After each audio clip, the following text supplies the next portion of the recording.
A Shot in the Dark by Silverpub. Chapter 35. Bard did not wait for Tauriel and Beorn to disappear before spinning around and hauling Bilbo off further into the forest. The hobbit stumbled and nearly fell, but managed to catch himself at the last moment as he was dragged on by his wrist. Once he found his balance again, he dug his heels into the cold ground and tried to yank his captured wrist free from the men. "Bard, let go! We have to go after them before they're killed!" he protested as he tried to twist his hand free. "So we can die as well!" the man retorted, glancing briefly over his shoulder to give the hobbit a scowl. "Is that what you want? For those creatures to kill us and get their hands on the ring?" "No," he admitted, meeting the scowl with a glare of his own. "But I can't just allow my friends to run off to their deaths without at least trying to help them. I don't like it either, but we can't do anything for them right now," Bard pointed out without stopping. "Surviving this is the only option we have." He felt his heart sink at the man's firm tone. "How can you leave them behind so easily?" Bard suddenly stopped and released Bilbo's wrist before he could take off. The archer spun around and glared down at the hobbit. "You think this is easy for me? Beorn and Tauriel are my friends too. It's killing me to walk away from them, but it's the only thing we can do."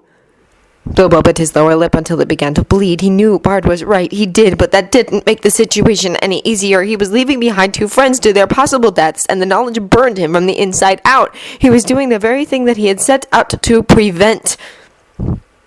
"Where do we go?" he wondered, glancing around the forest before meeting Bard's eyes again. "They can feel the ring. They'll follow us through Mirkwood and anywhere else we go." "That's why we need to keep moving," the man replied as he turned around and stalked off. "Maybe we can hide in Dol Guldur. The dark magic around that place might confuse them and throw them off our trail. Or lead them directly to us," he pointed out even as he followed his friend into the dark forest. "If you have a better plan, then feel free to say it. If not, shut up and stay close to me," Bard retorted sharply. Bilbo sighed but said nothing more. He shuddered as behind them the shrieks of the Nazgul continued to echo through the forest. Inside, he prayed with every inch of his heart that somehow, some way, he would see his friends alive again. If Dol Guldur had looked frightening at a distance, then it was positively petrifying up close. The moment he stepped onto the crumbling bridge, Bilbo felt a chill run down his back. Oddly enough, it was not the ruins or dark cloud that seemed to hover over the place that unnerved him as much as the eerie silence did. He had been in graveyards with more noise than Dol Guldur. "I don't like this place," he informed Bard as the man led him into the keep. "Too bad," the archer replied without an ounce of sympathy in his tone. He didn't pause either as he walked further and further into the ruins. In hindsight, he realized that Bard, as a father, was probably quite used to whining and was not immune to it. "How far in are we going?" he asked instead, deciding to change the topic. Bard pointed to one of the still stable towers. "Up there! It will give me a better view of what's coming." He glanced up to the roofless tower and wriggled his nose.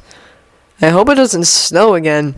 "Yes, freezing to death would certainly be a letdown after all of this," the man agreed without pause. For that joke alone, Bilbo decided that Bard was forever his new best friend. Right after Bolver, of course. Getting to the tower was not as difficult as he had assumed. Though very large and ruined, the fortress was easy enough to navigate. When they finally got to the tower, Bilbo sat down on the stairs to catch his breath, while Bard went straight to the crumbling wall to stare out at the horizon. "I don't hear them anymore. Do you?" his friend asked. He shook his head and pushed some of his braids out of his face. "No, I haven't heard them in some time. Do you think we lost them?" Bard shrugged his shoulders. "For the moment. We'll see if they catch up, or—" He didn't have to finish his sentence. Bilbo knew that he was referring to whether or not Beorn and Tauriel had lived.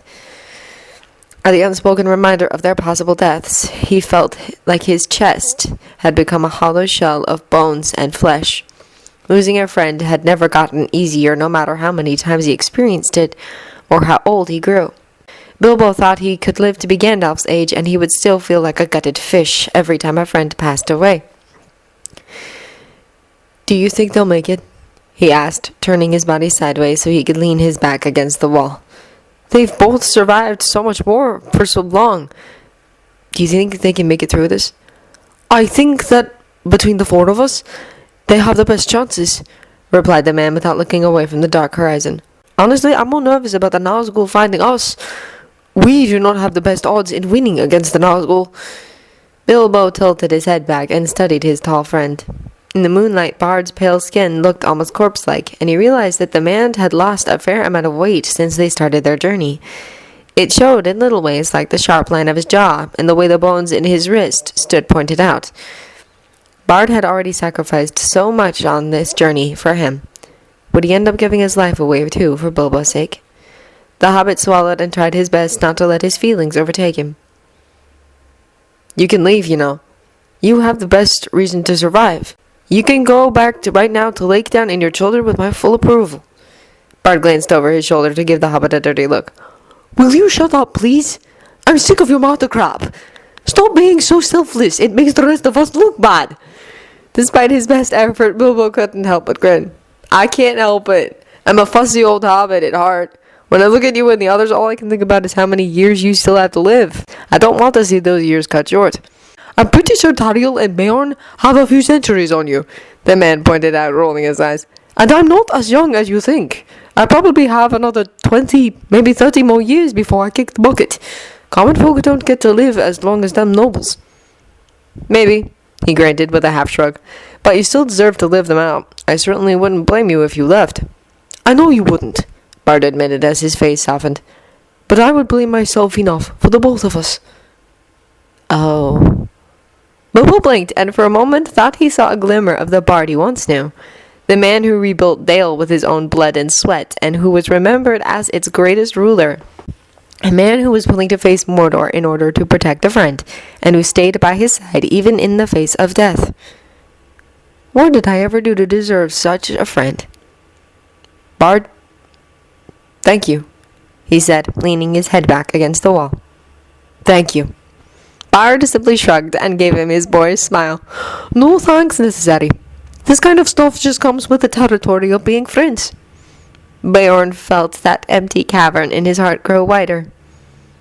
I don't think taking on Nazgul really falls under that category. Neither does taunting a dragon.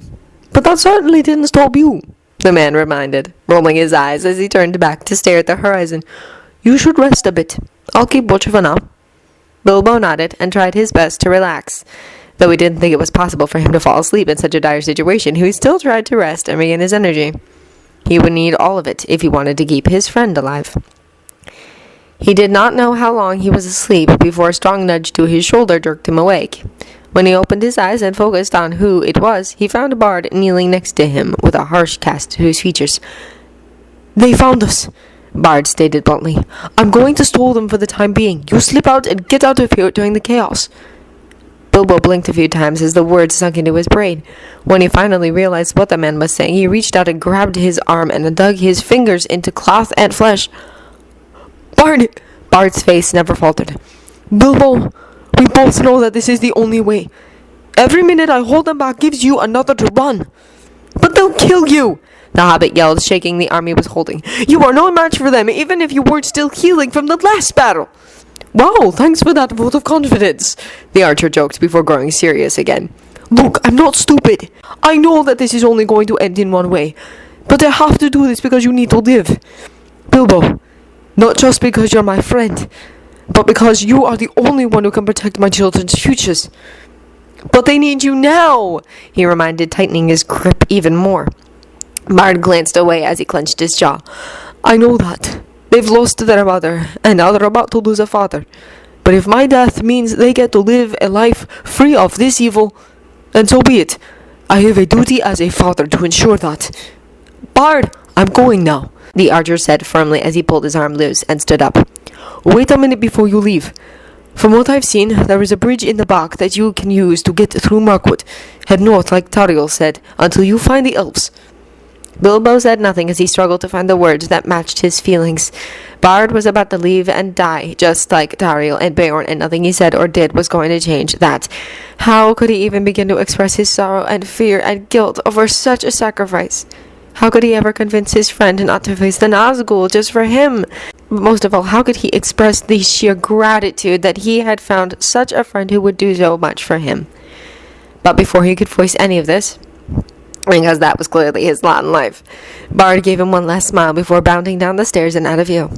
As Bilbo watched him go, he wondered if the hollow part in his chest would ever be fixed now. Escaping Dol Guldur turned out to be as simple as entering it. Bilbo thought that if it was any other time, he would have been ecstatic that something was finally going easy for once. But as it was, finding an escape route was not nearly as difficult as leaving Dol Guldur. Bard behind for good. It took every ounce of his baggin's rationality not to turn around and go to his friend's aid. Only the constant chanting of Frodo's name kept him from running back to try and fail to save Bard. Once he finally escaped from the fortress, he ran straight into Mirkwood and didn't stop until his lungs began to burn. Even then, he forced himself to keep going because he knew that if he stopped, then he would begin to doubt, and doubt would only lead him to falter and turn around and run back to the ruins like the suicidal idiot that Nori kept claiming him to be. But no matter how far he ran, Bilbo found that he could still hear the shrieks of the Nazgul as they hunted for him. He didn't know if that meant Bard was dead, he hoped not, or if they had simply split up to find him. Whatever the reason for the chase, they were slowly but surely catching up to him. I'm never going to escape them, he realized with dawning horror as he jumped over a tree root. They're going to find me and drag me back to Sauron. Then everyone I know will die because of me. Tauriel, Beorn, and Bard will have died for nothing. Everything I've done to this point will have been for nothing. The ring laughed at him. Fail, fail, fail. They have come, and you have failed. Lost. Shut up, he snarled back with less passion than usual. I can't think with you yapping. The ring did not stop. Lost, Hobbit, you have lost. He is coming for us, and we will win. You cannot stop us. Bilbo shuddered and finally allowed himself to stop and lean against a tree. His heart felt like a small and frantic bird trying to escape its cage, and he swore that no matter how fast he took in air, he would never be able to get quite enough. Everything hurt and ached in some manner, and he knew he would not be able to continue running for much longer. I can't escape, but they can't get the ring either, he thought as he fiddled with the ring in his pocket. What should I do? Bury it somewhere? Toss it into a river? Maybe... The answer hit him so suddenly that he gasped and slid down against the tree. Glancing around the dark forest, he searched for a pair of watery blue eyes that he was sure were watching him. When he couldn't find them, he decided to take the most direct approach. Gollum! The hobbit rasped as he pulled out the ring and held it up so it reflected the moonlight. Come and take it. Take the ring and run far away. Don't ever turn back. Don't let anyone take it. Just run as far away from here as possible. There was a long moment of silence before the mad blue eyes he was looking for finally appeared across from him. Gollum did not come forward as he had expected, but instead lingered in the bushes, watching him and weighing the options. Bilbo sneered at the sight and lightly tossed the ring into the middle of them.